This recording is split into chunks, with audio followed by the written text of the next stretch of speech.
Riwruok johand majan mar chai ya Afrika ma ugwe koni piny Kenya kidek lalo mum mar shillings bilion 2 e thuolo ma juma achiel kadiponi lweny madhi nyime kind kambe marego majan kod jodak e gwenge ma South Rift okorumo.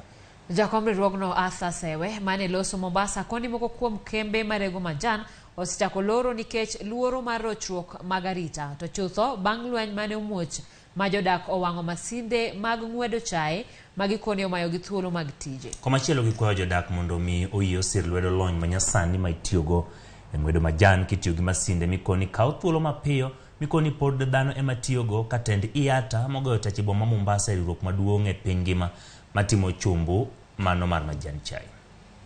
If this continues, there is no doubt that the neighboring companies, particularly the multinationals, will do the same.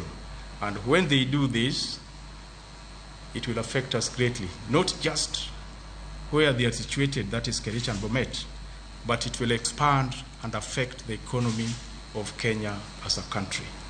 Shutting operations will have huge ramifications for the economy and the auction. Also noting that Ekaterra also has plantations in other regions in Tanzania, and right now there are developments in that area which will adversely affect our auction.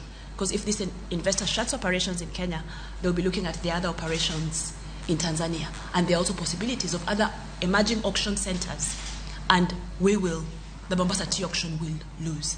Kama ya Kenya inapungua, zile zingine itaanza kununuliwa na wanunuzi na itaathiri kiasi ambacho nauza kama Kenya. Kwa hivyo tungependa kuomba serikali isaidie kuleta utulivu.